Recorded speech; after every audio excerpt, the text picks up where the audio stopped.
시청자 여러분 안녕하십니까? 네트워크 통영 김세진입니다.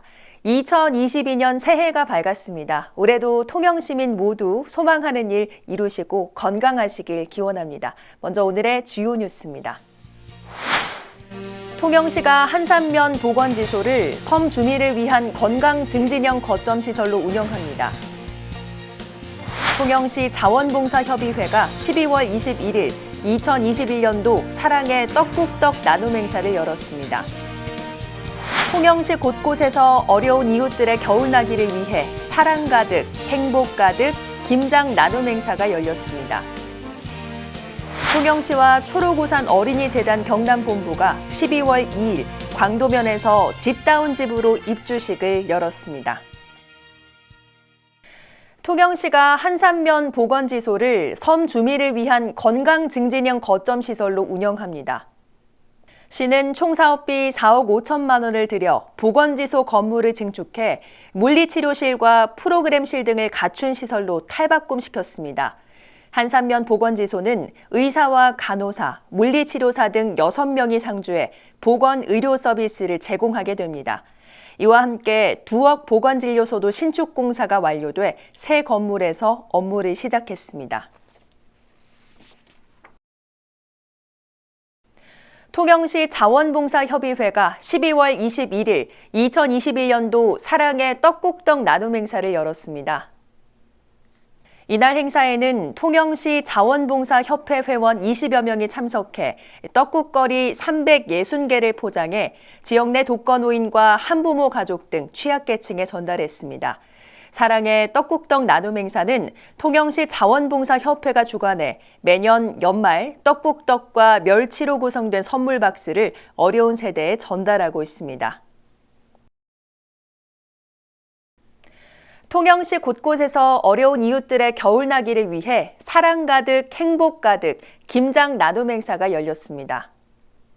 봉평동 행정복지센터에서 개최된 행사에는 봉평동 자생단체 회원 30여 명이 참여해 김장김치 250박스를 만들어 지역 취약계층 234세대와 복지시설 16곳에 전달했습니다. 미수동 주민센터에서도 자생단체들이 모은 기부금으로 김장김치를 마련해 취약계층 220세대에 전달했습니다. 통영시와 초록우산 어린이재단 경남본부가 지난 12월 2일 광도면에서 집다운 집으로 입주식을 열었습니다. 이번 입주식의 주인공은 4자녀를 양육하고 있는 한 가정으로 오래된 도배와 장판, 싱크대를 새 것으로 교체해 주거 환경이 크게 개선됐습니다. 집다운 집으로 캠페인은 최저 주거 기준에 미달하는 주거 빈곤 아동의 주거 환경 격차 해소를 지원하는 사업으로 통영시는 올해 초록우산 어린이재단, 한산신문 등과 협약을 맺고 최종 5세대 입주를 지원했습니다. 충무공 이순신 장군 제423주기를 추모하는 기신제가 12월 22일 이순신 사당인 창량묘에서 열렸습니다. 이날 행사는 도의원과 시의원, 시민 등이 참석한 가운데 재단법인 통영충렬사 주관으로 열렸으며 조헌관의 유기식 통영문화재단 이사장이 위촉돼 제를 봉행했습니다. 한편 창량묘에서는 충무공의 충정과 뛰어난 업적을 기리기 위해 1599년부터 매년 음력 11월 19일 기신제를 봉행하고 있습니다.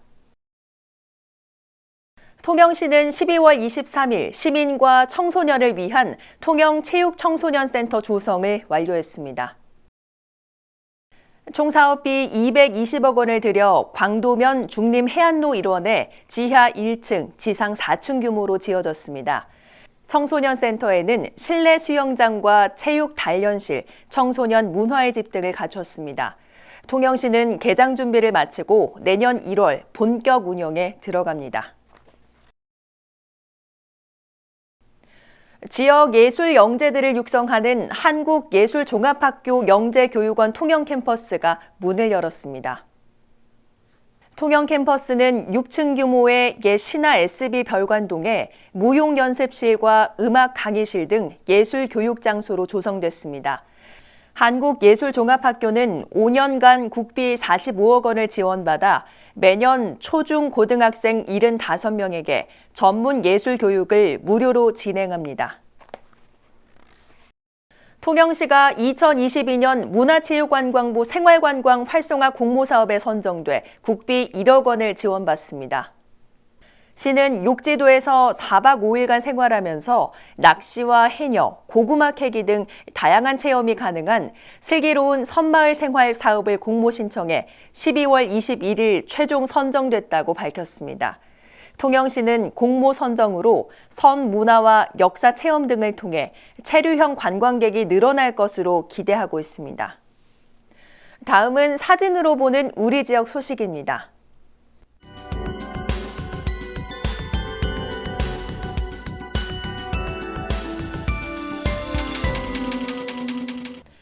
지난 2011년 도천동 통합 이후 이동 민원실로 사용되던 공간이 아이들의 놀이와 주민들의 문화생활을 위한 도천 희망 나눔터로 재탄생했습니다. 통영시가 지난 11월 경남도가 실시한 2021년도 치매관리사업 시군평가에서 치매안심센터 우수기관에 선정돼 2020년에 이어 2년 연속 우수상을 수상했습니다. 굴수산업협동조합이 12월 14일 통영시청을 방문해 연말연시 어려운 이웃을 위한 불우이웃 돕기 성금 500만 원을 전달했습니다. 통영시는 전달받은 성금을 지역 내 취약계층 지원에 사용할 계획입니다. 통영연대도가 한국관광공사와 전국관광기관협의회 공동사업인 친환경 추천 여행지로 선정됐습니다. 올해 전국 31곳이 친환경 여행지로 선정됐으며 경남에서는 통영연대도와 창녕 우포늪이 최종 선정됐습니다. 통영시와 시의회는 12월 17일 지방자치법 개정으로 지방의회 인사권 독립에 따른 인사운영 업무 협약을 맺었습니다. 이번 협약으로 내년 1월 13일부터 지방의회 의장이 소속 직원의 인사권을 직접 행사하게 됐습니다. 통영시가 12월 16일부터 코로나19 지역사회 확산을 막기 위해 접종 사각지대로 불리는 도서지역과 읍면동, 학교 단위를 방문해 찾아가는 코로나19 예방접종을 실시하고 있습니다. 지금까지 네트워크 통영이었습니다. 시청해주신 여러분 고맙습니다.